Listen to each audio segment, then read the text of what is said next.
el fin de semana. Ya saben que son tareas bastante sencillas, ¿no? Porque no ponemos un número fijo de de oraciones, ya eso lo decide usted. Hubo gente que me envió casi 20 o más de 20 oraciones y eso está muy bien. Y la excelente noticia, o la mejor de todas, es que no hubo nada que corregir. Yo ya las revisé todas. Solamente hay algo que sí quiero recomendar. No es una corrección, es una recomendación. Pero sí lo tengo que hacer. Cuando me envían oraciones, bueno, no importa el tiempo, ¿no? Pero estaba hecha en presente continuo, que es este, ¿listo? Lo estaban trabajando con primera persona, que es el I, y lo hicieron en contracción, hicieron I'm tal cosa, ¿listo? Un momentito que llegó alguien. Entonces, ya les dije que acá en el curso están prohibidas las contracciones, entonces esto no lo vamos a volver a hacer, ni en este tema ni en ningún otro. Llegó otra pregunta. ¿Listo? Entonces, ojo con eso, nada de contracciones nunca. Las contracciones son para hablar, pero para la PCD usted no necesita hablar, entonces por ese lado eso está omitido, ¿listo? Entonces es como lo único que tengo que hacer. De resto todas las oraciones en presente continuo están muy bien. De hecho hubo alguien por ahí que no quiso hacer solamente oraciones en presente continuo, sino que utilizó las 5 formas del ING.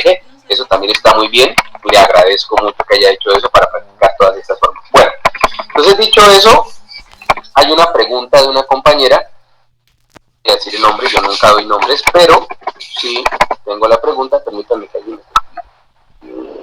Dice que me rechazaron. ¿Cómo que me rechazaron? Por Dios mío. Espérenme un momentico que alguien me dice que lo rechacé. No, no lo rechacé.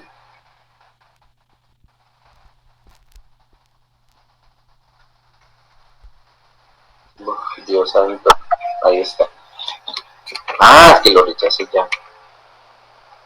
Admitir. Bueno, no sé por qué aparece así.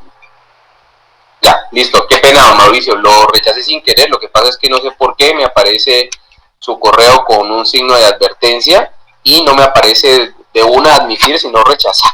Entonces, por eso fue que no lo admití de una. Bueno, entonces estaba con eso, chicos, de que nada de contracciones, ¿no? Bueno, y que una compañera me preguntaba, profe, ¿cuándo utilizo el on y cuándo utilizo el over? Bueno, entonces, hay unos casos particulares, pero yo creo que la mejor forma de entender en qué caso lo uso y en qué caso no es cuando yo puedo decidir partiendo del significado real que tienen estas palabras.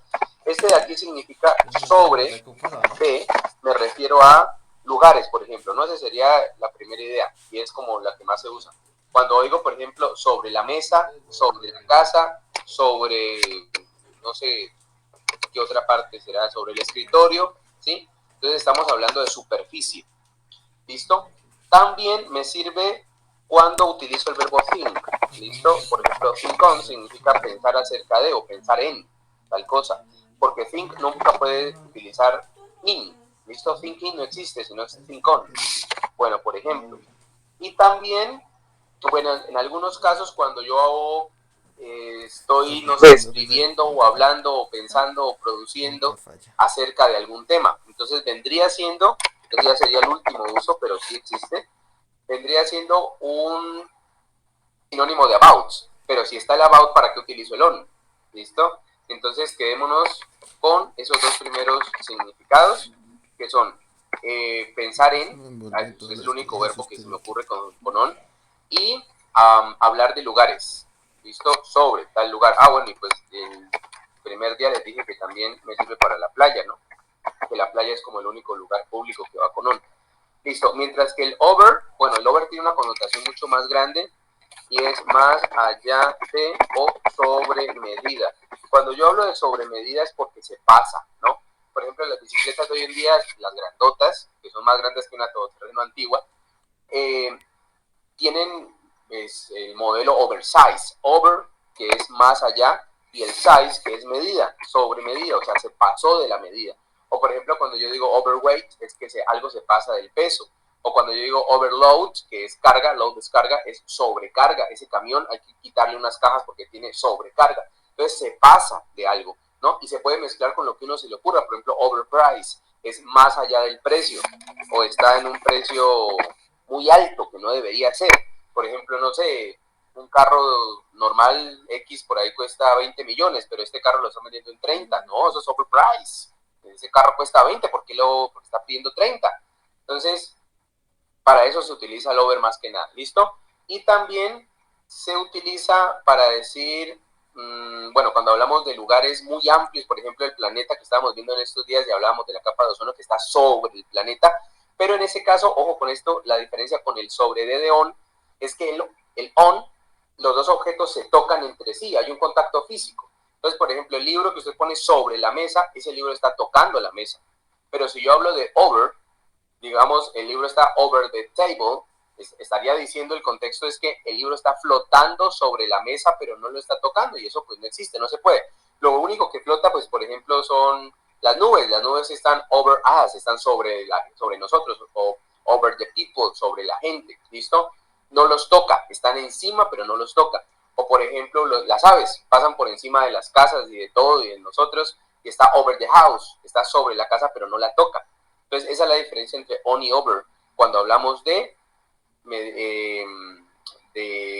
¿cómo se llama esto? De lugares, ¿listo? De lugares, como por ejemplo lo que les dije, ¿no? La mesa y el libro, que sí se toca con on, y el ave, por ejemplo, un pajarito que está volando encima de nosotros, está encima de nosotros, pero no nos toca. Sí, esa es la gran diferencia entre el uno y el otro. Bueno, espero haber aclarado esa duda. Y por aquí una personita me dice que qué tema estoy explicando. No estoy explicando un tema, de hecho estoy haciendo una aclaración de una compañerita que pues me preguntó por interno. Entonces aquí quería aclarar para todos cuál es la diferencia entre on y over. Bueno, dicho eso, ahora sí metámonos en el tema porque ya llevamos 10 minutos y hoy hablamos de pasados, ¿no? Entonces empecemos con el simple past. Ya vimos los dos presentes que hay, que son el simple y el continuo. Vamos a ver el pasado simple, ¿listo? Pero para poder entender el pasado simple, tenemos que, no digo que entender, pero sí saber y conocer que vamos a manejar por ahora 3 grupos de verbos, ¿listo? El primero va a ser el to be, porque él es un grupo independiente, así sea un grupo de un solo verbo, pero es independiente. Están los irregular, que son los que yo les pasé en la lista, y están los regular, que son los que agregan ed. Entonces, vamos a ver caso por caso. Entonces, con el to be, tenemos dos formas en pasado que son el was y el were. Esto solamente dos. En presente tenemos 3 que son am, is, are. En pasado solamente existe el was y el were. Y se dividen por sujetos. Acá tenemos I, he, she, it. Estos 4 con was. Y acá tenemos you, we, they, que van con were. ¿Listo? Recordemos que en este caso el to be va a ser 0 estar, pero en otros casos más adelante va a tomar unas connotaciones y unos significados totalmente diferentes. Pero por ahora quedémonos con el ser y estar, que es el más básico de todos. ¿Listo? Bueno, entonces tenemos afirmativa, negativa, interrogativa. Siempre, se me olvida esto, siempre trabajando a la luz del SBC, que es nuestra regla de oro. ¿Listo? Entonces ponemos un sujeto cualquiera, por ejemplo, ahí. Luego ponemos el to be que le corresponde. Ya sabemos que por la lista, pues ahí va con was. Hasta ahí tenemos yo era o yo estaba. ¿Listo? Yo era o yo estaba, cualquiera de los dos sentidos. Entonces, para saber si es era o estaba, necesito el complemento. Porque si dice, por ejemplo, at school, bueno, ahí yo no tengo pierde. Y aquí puse ahí, ahí está. Listo. Ahí no tengo pierde porque estoy hablando de que yo estaba en la escuela, porque eso de yo era en la escuela, pues no lo va a decir nadie. Listo, yo estaba en la escuela. Pero si, por ejemplo, utilizamos el they, que va con were, según la lista de arriba, y le ponemos they were engineers, ¿listo? Ahí ya tomamos la otra connotación, el otro significado, que es el de ser. Ellos eran ingenieros, no podemos decir ellos estaban ingenieros, ¿no? Entonces, ya por el contexto que nos da el complemento, es imposible que nos vamos a perder o nos vamos a confundir, ¿no? Ya ahí no nos confundimos. Listo, si vamos a la parte negativa, de hecho es un copiar-pegar porque el cambio es un not, solamente se le agrega un not. Profe, ¿de dónde se pone el not? Siempre se pone después del verbo to be, igual que en el sí, igual que en el presente, iba a decir, estoy mal, no, estoy bien. Siempre va después del to be, igual que en el presente. Ayer o no sé cuándo, sí, ayer veíamos que es I am not, you are not, he is not, siempre después del to be va el not. Acá pues el to be es was y were, ahí se pone el not, ¿no? En este otro caso pues they were not. ¿Se puede poner en alguna otra parte? No. ¿Se puede sustituir por otra palabra? No. ¿Se le puede quitar la T? No, toca poner las 3 letras, N o T, y siempre después del to be, que es el was o el were. ¿Listo? Ahí dice, yo no estaba en la escuela, ellos no eran ingenieros. Y si vamos a hacer preguntas, aplicamos el famosísimo cliché. Ustedes ayer ya vieron eso del cliché, entonces hoy aplicamos esa misma regla aquí, que es el cambio de orden de las dos primeras palabras para hacer preguntas. ¿Listo? Entonces ponemos, si decía arriba I was, abajo queda was I. ¿Listo? Pongo esto y el signo de interrogación. Entonces lo único que cambió en esta oración fue el orden de las dos primeras palabras. El resto es exactamente lo mismo. No se agregó ni se quitó nada. Y en la segunda, arriba decía they were, pues lo pongo al revés, queda were they, ¿no? Ese es el famoso cliché. Y pongo ingenieros con signo de interrogación. De esa manera ya quedan las dos preguntas de to be. Was I at school? Yo estaba en la escuela. Were they engineers? Ellos eran ingenieros. Y listo, no hay más que decir al respecto. Si hay alguna duda, con mucho gusto.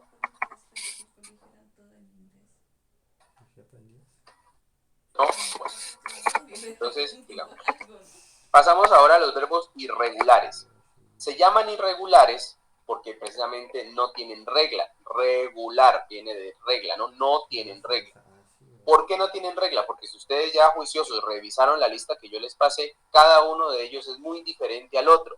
Es decir, cada verbo de esta lista es un caso independiente y hay que trabajarlo independiente. No tengo una regla que me permita conjugarlos a todos en pasado o en participio, sino que cada uno de ellos me lo tengo que aprender de manera individual. Bueno, hay verbos dentro de esta lista que tienen 3 formas, como por ejemplo el verbo beber, que es drink, drank, drunk. Ese tiene 3 formas, miren, con la A, perdón, con la I, con la A y con la U. Hay verbos que tienen 2 formas, como por ejemplo el come, que es come, came, comes. Disculpenme un segundito, qué pena que ustedes no me demoró.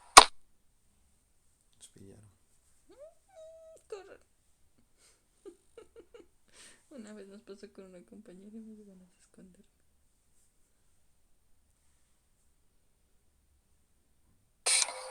Bueno, ya, qué pena. Entonces, hay verbos de 3 formas como el drink, hay verbos de 2 formas como el come. ¿Por qué digo de 2 formas? Porque miren que la 1 y la 3, o sea, los extremos, son el mismo, es con la O.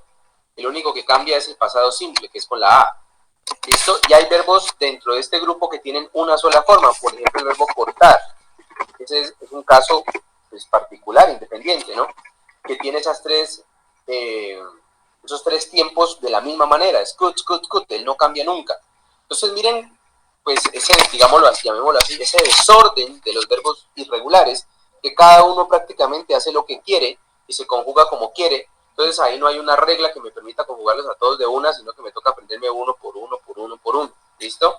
Bueno, entonces para trabajarlos en pasado, yo voy a necesitar un auxiliar que es el auxiliar did.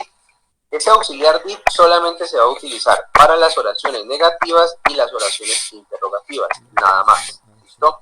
Es decir, que las oraciones afirmativas no necesitan el auxiliar, ya con eso pues me queda más que claro, ¿no? Y ahora sí, pues veamos cuál es la forma afirmativa, negativa, interrogativa. Entonces, en la forma afirmativa siempre me olvida eso. Listo. Trabajamos con el famosísimo SVC. Entonces ponemos un sujeto cualquiera, por ejemplo nosotros, y vamos a escoger el verbo del centro. Entonces en la lista que yo les pasé a ustedes, ustedes tienen columna izquierda, columna central, columna derecha. ¿Cuál es el pasado simple? Este que estamos viendo hoy es el del centro. La columna central se llama pasado simple y esa es la que necesitamos utilizar. Entonces voy a poner mi verbo en esa forma. Ya sabemos, según esta lista acá, que es con la A. Ahí dice nosotros bebimos. ¿Bebimos qué? Pues hay que ponerle un complemento.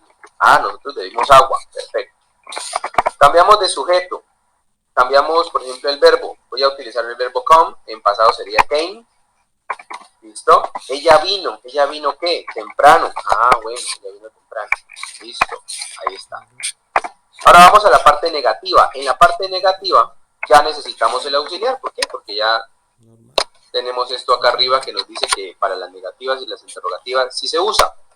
Entonces ponemos nuestro sujeto, el auxiliar, el not obviamente porque es negativo, el verbo en presente y el complemento. Ojo con esto. ¿El verbo en qué? En presente. ¿Por qué el verbo está en presente? Porque está el did. ¿Listo? Cuando está el did presente en la oración, el verbo está en presente. Valga la redundancia, presente, presente. Bueno, entonces hagan de cuenta esto. Yo siempre les he hecho este cuento, ¿no? El did y el pasado del verbo, que es este de aquí del centro, son enemigos, no se pueden ver, así que no pueden estar juntos en una misma oración. Usted no puede poner el did y el verbo en pasado, eso no se puede hacer, ellos se odian. Entonces, ¿qué es lo que hace usted? Pues poner el verbo en presente, tan simple como eso. En la segunda lo mismo, pongo el she, el auxiliar, el not, verbo en presente porque ya está el did y el complemento. ¿Listo? Bueno, y si vamos a hacer pregunta, ya les contaba yo a ustedes que cuando el tiempo verbal tiene auxiliar, el auxiliar siempre va de primero en la pregunta. Entonces pongo mi auxiliar, eso, el auxiliar, sujeto, verbo, complemento con signo de interrogación. Entonces, el verbo sigue estando en presente. ¿Por qué en presente? Porque está el did. Ya saben que cuando está el did, el verbo está en presente. No puedo poner did más verbo en pasado, eso no se puede hacer. Y se pone el did de primero porque esa es la estructura para hacer pregunta. Se pone primero el did, luego el sujeto, el verbo y el complemento. Acá lo mismo, el did, sujeto, verbo en presente, complemento. ¿Listo? Ahí queda la pregunta. Nosotros bebimos agua, ella vino temprano, ¿listo? Bueno, entonces la forma de pasado del verbo solamente se utiliza en las afirmativas. ¿Preguntas hasta ahí, chicos? ¿Vos igual que era? ¿Qué tiempo era? ¿Nadie? ¿Seguros? Bueno, por aquí. Ah, si alguien me iba a escribir algo. ¿Me iba a decir algo? ¿Sí, Mauricio? Qué pena, profe. Una pregunta, qué pena la ignorancia. Usted dice que el did es para, bueno, estamos viendo el pasado, ¿cierto? El pasado simple, ¿cierto? Sí. Ahí me confundo un poco. Bueno, ¿por qué las negativas y la interrogación?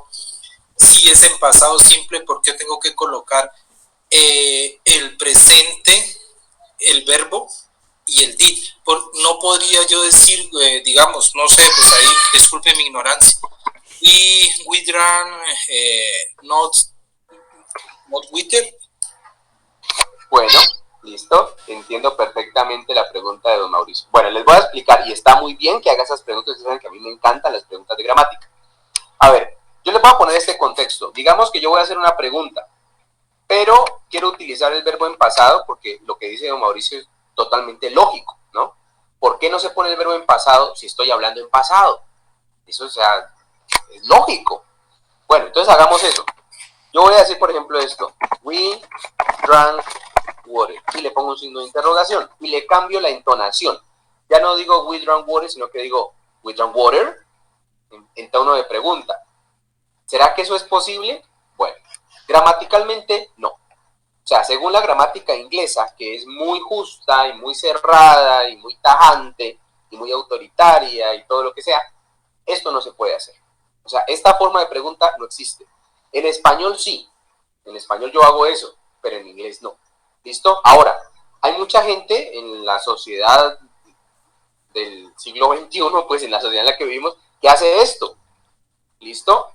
Y eso en un contexto social normal, entre hermanos, amigos, primos, yo no sé, entre gente que se tiene confianza. Y bueno, si ellos lo hacen, pues allá ellos, aunque ellos saben que está mal. Y cometen muchos errores gramaticales hablando, pero ¿qué les importa? Es el idioma de ellos y pues se entiende. Pero nosotros no podemos hacer esto porque nos van a evaluar. ¿Listo? Ojo con eso. Pues esto que está aquí está mal. Voy a ponerle aquí, tacho. Esto está mal. La única forma que tengo yo, según la gramática, que es lo que me importa a mí, porque yo tengo que ceñirme a la gramática, la única forma que tengo yo de hacer pregunta es poniendo el auxiliar did de primero, la primera palabra que pongo, luego sujeto y verbo en presente. ¿Listo? Ahora, ¿por qué se sale de esa lógica que si estamos hablando en pasado el verbo está en presente? Y entiendo la pregunta de don Mauricio y me imagino que muchos tendrán esa duda. Según la gramática, esta oración, toda esta oración, queda convertida en pasado por el auxiliar. el auxiliar es el que manda la parada. O sea, él viene a ponerse ahí o se mete ahí al mando, es precisamente para mostrarnos, indicarnos, ¿sí?, que toda esa oración es pasado. Eso es lo que hace el did.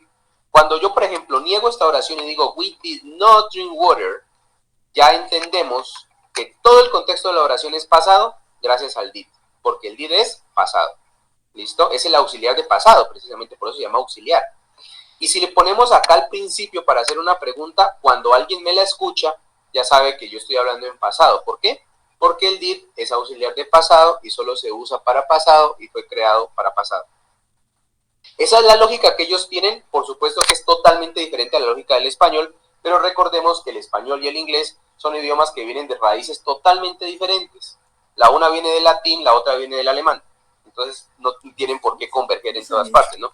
Entonces la lógica de ellos es esa. Yo le pongo un did aquí y ya sé que estoy hablando en pasado, entonces el verbo no necesito conjugarlo en pasado. ¿Listo? Yo no sabía de Bueno, Gracias. con muchísimo gusto. Sí, claro, entonces es eso. Denme un segundito. Listo. Entonces, sí, claro, el inglés tiene muchas cosas que para nosotros son muy raras. Y esa es una de ellas. Yo entiendo esa pregunta totalmente, pero nos toca así. Bueno, en los regulares es mucho más fácil. ¿Qué es un verbo regular? El verbo regular es aquel que utiliza ed para convertirse en pasado. Yo por eso no les pasé la lista de los regulares. Si la quieren buscar, lo pueden hacer y es necesario también. Pero esos son muy fáciles. Por ejemplo, el verbo play es regular. Cuando se convierte en pasado, simplemente le agrego la ed. Si lo quiero convertir en participio pasado, también le agrego la ed. ¿Listo? Este no me da sorpresas. El verbo work es lo mismo. Le agrego la ed para pasado y la ed para participio pasado. El verbo, ¿qué otro verbo? Por ejemplo, querer. ¿Listo?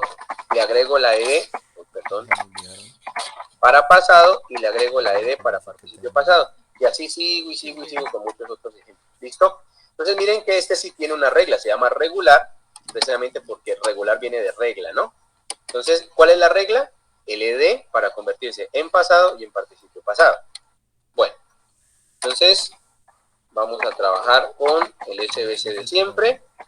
El auxiliar es el mismo porque estamos en pasado simple, a pesar de que este es un grupo nuevo, un grupo diferente. Sigue siendo did el auxiliar. Y el auxiliar trabaja solamente con oraciones negativas y oraciones interrogativas. En los casos, en el afirmativo no se necesita, es igual que el otro en ese sentido. Entonces vamos a ver la estructura, es bastante simple. Siempre sujeto, verbo, complemento. Entonces ponemos un sujeto, por ejemplo, you, tú. Listo, ponemos el verbo, por ejemplo, jugar. Lo pongo con la ed porque estamos hablando en pasado. Tú jugaste. ¿Tú jugaste qué? Por ejemplo, fútbol. Cambiamos otro sujeto, por ejemplo, ella. Ella trabajó. Entonces le agrego el ed porque estamos en pasado. Ella trabajó. No, por ejemplo, on Monday. No se me ocurría nada interesante ahí, pero bueno. Ella trabajó el lunes. ¿Listo? Bueno, entonces miren que acá lo que hicimos para convertir la oración en pasado es ponerle el ed aquí y acá. Y no necesitamos el auxiliar porque el auxiliar es solamente para negativas e interrogativas. Pero si ya pasamos acá, que son las negativas, entonces voy a poner el sujeto, el did, el not, igual que en el grupo que vimos allá arriba, el verbo en presente, complemento y listo. You did not play soccer. Tú no jugaste fútbol. A pesar de que el verbo está en presente, el did ya nos indica que está en pasado la oración. Luego, la segunda oración. Sujeto, did, not, verbo en presente, porque está el did, y el complemento. ¿Listo? Entonces, otra vez el did es el que me indica que toda esa oración está en pasado, y por eso el verbo no necesita conjugarse en pasado. Y finalmente tenemos la pregunta, ponemos el did, sujeto, verbo, complemento con signo de interrogación. Segunda, perdón, auxiliar did, al principio, sujeto, verbo y complemento. signo de interrogación. Eso es todo. ¿Listo? Entonces la estructura es la misma de arriba. Acá lo que cambió con este grupo de regulares es que agregan la ed para el afirmativo. Eso es lo que cambia, porque los otros son un desorden total. Ustedes saben que tienen que aprenderse uno por uno. Pero acá afortunadamente sí hay una regla, que es la regla del ed. Entonces me queda mucho más fácil recordar, pues ponerle esa ed y ya, convertirlo en pasado. Es muy fácil, todos estos verbos, ¿no? Que son muchísimos, una lista grandísima de verbos regulares. Y recordar que el auxiliar es el mismo, did, ¿sí? Porque es pasado simple y que solamente se utiliza para negativas e interrogativas, y que cuando está el did, el verbo tiene que estar en presente. No puedo poner el did más el ed. Esas dos cosas juntas no pueden ser. Listo, ahí ya se ven esos tres grupos de verbos en pasado simple. ¿Alguna pregunta, chicos?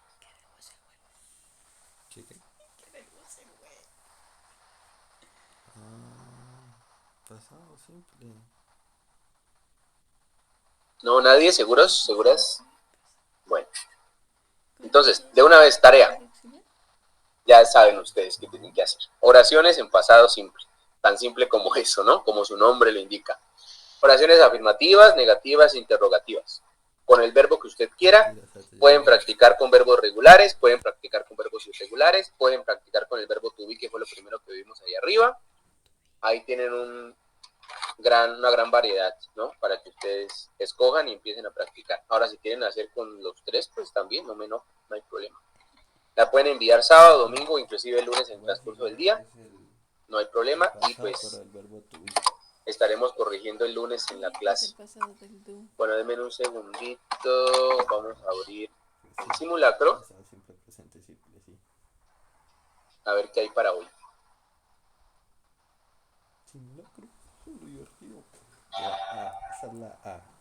Mientras abre el PDF, ya saben, chicos, ¿no? No se queden nunca con una duda, así sea pequeña. Yo nunca voy a decir, uy, pero ¿cómo pregunto una cosa de esas? Por Dios, jamás, jamás.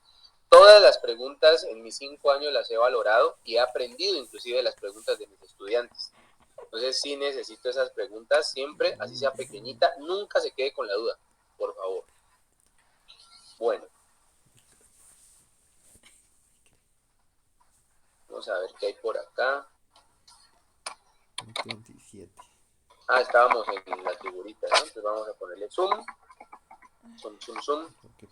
Y tenemos la figurita 80, está acá. Entonces dice así: After 3 years, Mary was finally able to marry George. According to the picture, Mary feels ashamed, surprised, satisfied, worried. ¿Qué dicen ustedes? What do you say, people?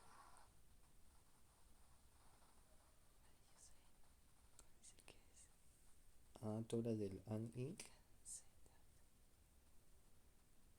Brian. ¿Qué está preguntando? ¿La 80?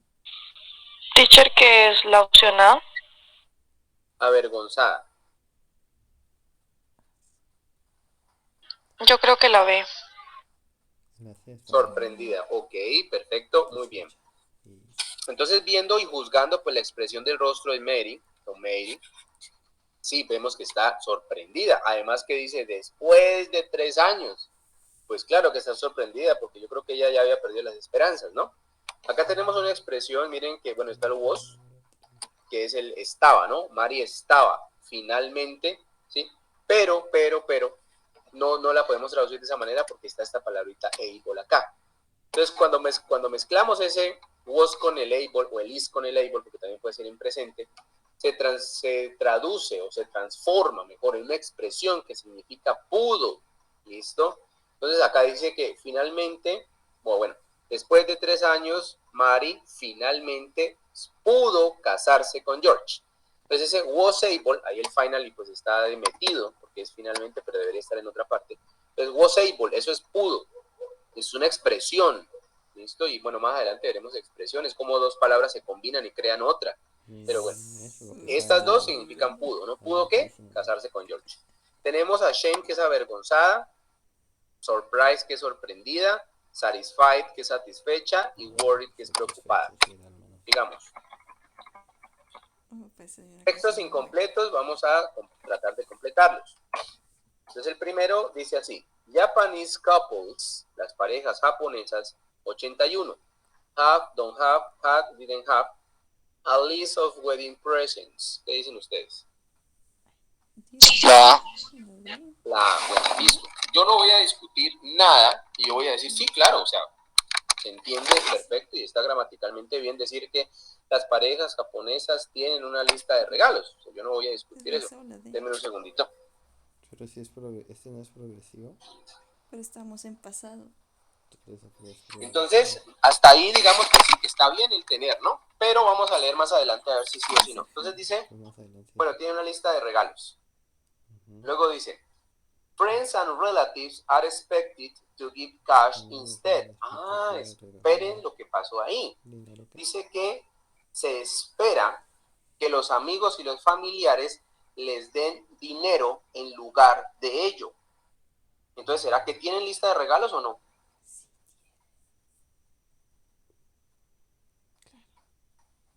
No tienen. No tienen.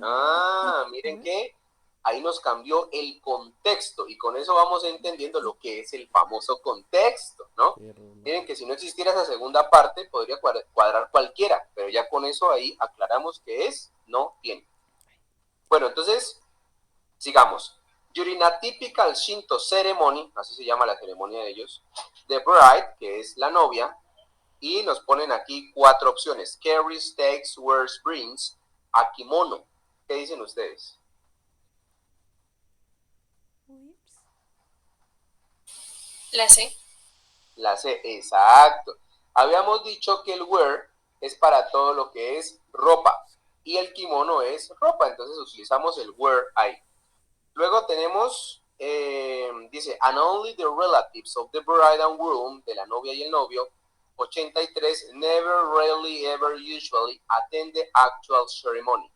¿Cuál será? Usually.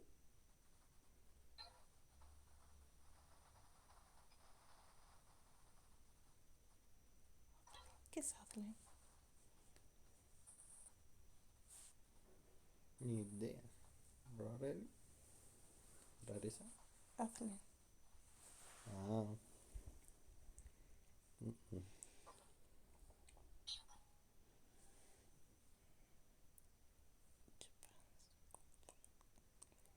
¿Cuál de las 4 será ahí, chicos?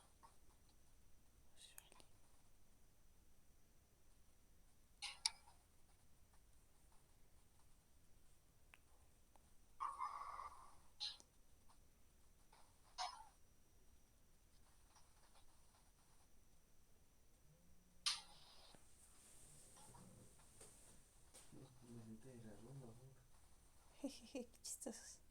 Que estás en clase de decirles. Estoy tirando un polvísimo, le voy a decir. ¿Ah? Estoy tirando un polvísimo. Uy, sí. De 3 minutos. Ni se ponga en ese plan. ¿Qué pasa? Ay, no lo volteé. ¿Quién se arriesga? La C. La C, ever. No, es la D, usually. Listo, pero fue un buen intento. No te escucho. Entonces, ojo con esto, miren. Dice que la novia utiliza lleva puesto un kimono y solo los familiares, la palabra relative significa familiares, de la novia y el novio, bride and groom, usualmente asisten. Entonces la palabra attend no es atender, Claro. es asistir. Miren, Ok. listo, ojo con eso. The actual ceremony significa la ceremonia real, pero real no es porque venga de la realeza, sino porque es la de verdad, la real, la de verdad, es que no tengo otra forma de decirlo. Entonces, ojo con actual, porque actual uno dice, pues actual. No, actual no es actual es de verdad, real, de hecho, la verdadera, Esta me parece listo, la propia. Bueno, curiosa. ok, sigamos con esta de acá. Dice, the belief that all snakes are poisonous is wrong. Of the 3,000 or so species of snakes that have been classified, 400 are dangerous and only a few are deadly. Ahora nos pone una pregunta ahí. When, what, how, why do snakes bite? Profe, yo tengo una pregunta respecto a la anterior. Sí, dime.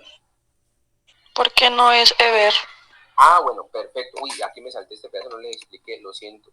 Bueno, entonces, a ver, primero que todo veamos, estas palabras se llaman adverbios de frecuencia, los vamos a ver más adelante, pero les anticipo. Never significa nunca, rarely significa rara vez, ever significa siempre y usually significa usualmente. Este ever tiene la connotación de siempre, por los siglos de los siglos, amén. Por ejemplo, el agua siempre va a mojar, el cielo siempre va a estar arriba, el hielo siempre va a ser frío, ¿sí? Algo que no va a cambiar para nada.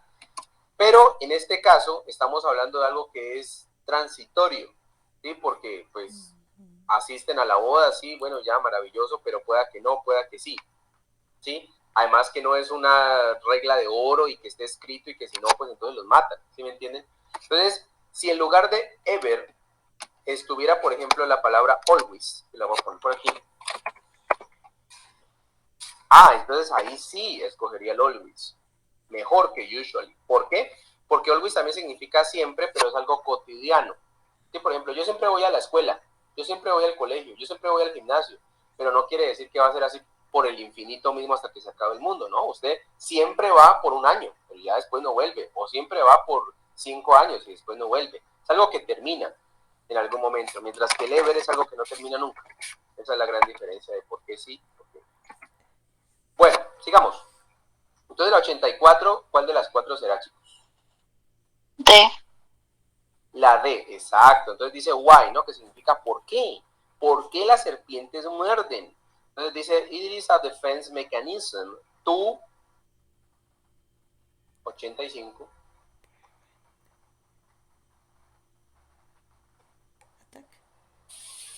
La B. La B, ajá. To protect themselves. Entonces dice que es un mecanismo de defensa para protegerse a sí mismas. Esa palabra themselves significa sí mismas o sí mismos. ¿Listo? Y las otras, pues, attack, que es atacar, affect, que es afectar, y prevent, que es prevenir, pero en este caso es defenderse o protegerse, ¿no? Protegerse a sí mismas. Muy bien. Another reason is to kill, tal cosa, prey. Prey significa presa.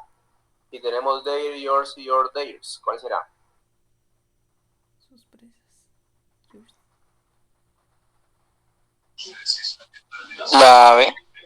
La B. No. La A. La A, exacto. Miren que ayer les decía precisamente, ¿no? Que me disculpan esto, pero así lo expliqué ayer. La gente se obsesiona con el Dior para todo el mundo. Y acá estamos hablando de las serpientes. Entonces tenemos que pensar las serpientes, ¿qué son? Son ellas. Entonces ellas va con their.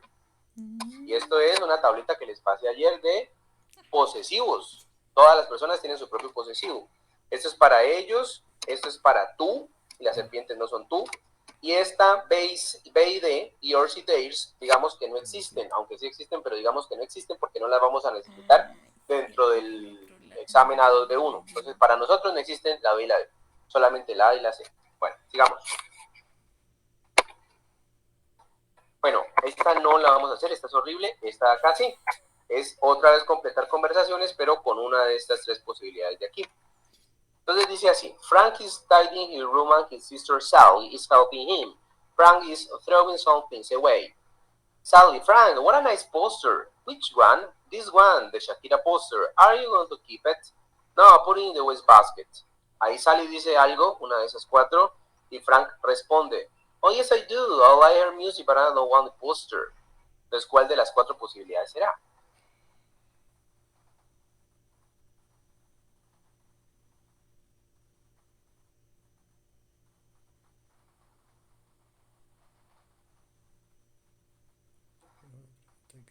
B. La B. No, Ay, ¿quieres póster? otra. ¿Quieres? ¿Te gustaría la A? No, no. ¿Por qué no? No. La C. No, la última posibilidad, chicos, ¿cuál será? La A. La A, exacto. Pero esta Entonces, no bueno, les voy a traducir todo esto para podernos entrar en contexto, porque si no entendemos todo el contexto, ni para qué escogemos, ¿no? Entonces dice así, Frank está organizando su habitación y su hermana Sally lo está ayudando. Frank está botando algunas cosas, es decir, throwing some things away significa botar algunas cosas, ¿no? Entonces dice, Frank, qué bonito póster. ¿Cuál? Este, el de Shakira. ¿Vas a guardarlo? Keep es guardar. Entonces Frank le dice, no, ponlo en la caneca de basura. Entonces la A dice, ¿ya no te gusta Shakira? Esa palabra anymore en español se traduce como ya no. ¿Listo? Ya no te gusta Shakira. Entonces le dice, oh sí, me gusta. Yes, I do. Me gusta su música, pero no quiero el póster. Sí, entonces ella decía pues que si ya no le gustaba, ¿por qué iba a botar el póster? Él dice, no, pues que no me gusta solamente el póster, pero la música sí. Bueno, acá lo mismo, completar esas conversaciones. Entonces la 90 dice así, Julia is at a shopping center with a friend. She's buying a jacket. How much is it? $500. Okay, just a moment please. She opens her handbag. Oh no, I can't find my credit card. Are you sure you brought it with you? Yes. Ahí dice una de esas cuatro. Well, why don't you go to the information stand?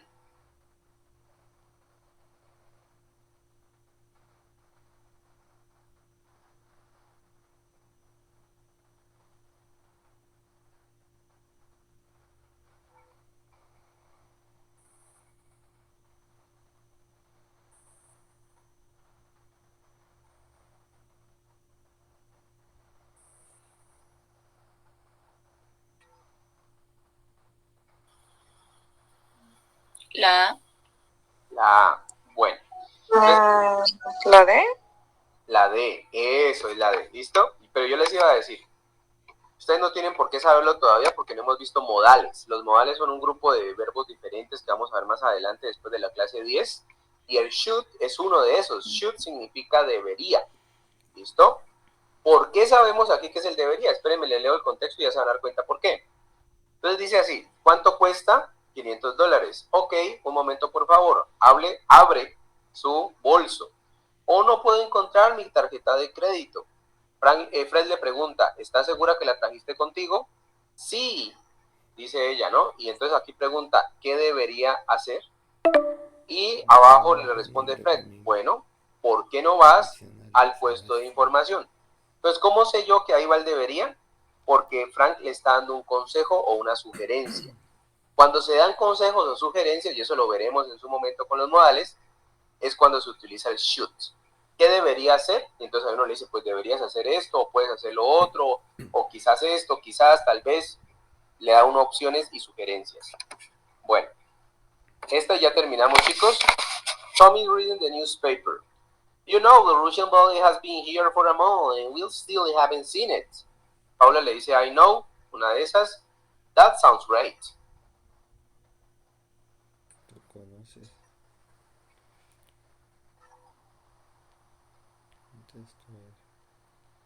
¿Tú conoces Rusia? El baile de la Rusia que era el más...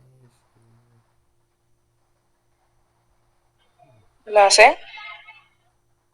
Exactamente. Entonces, bueno, está leyendo el periódico y le dice, ¿sabes? El ballet ruso ha estado aquí por un mes y todavía no hemos ido a verlo. Y Paula le dice, lo sé. ¿Por qué no vamos mañana por la noche? Y él le responde, eso suena grandioso. ¿Listo? Miren que las otras opciones no cuadran porque la primera dice, debe ser grandioso, maravilloso, ¿no? Entonces, el otro no va a decir, sí, eso suena grandioso, no. La segunda dice, podrías ir mañana. Como quien dice, podrías ir tú solito, yo no voy. Y él va a decir, uy, eso suena genial. Pues no, porque lo estás sacando de taquito. Y la última dice, ¿tienes alguna sugerencia? Pues esa es la que menos cuadra, ¿no? ¿Tienes alguna sugerencia? ¿Cuál sugerencia? Si te estoy hablando del ballet. ¿Listo? Bueno. Listo, chicos, estamos avanzando muy bien hasta ahí. Ya saben que tienen tareita, por favor, para el lunes. Y cualquier duda, ahí está mi WhatsApp. Que pasen una feliz noche y un feliz fin de semana. Nos vemos el lunes. Muchas gracias, hasta luego. Hasta luego. Gracias. Con gusto.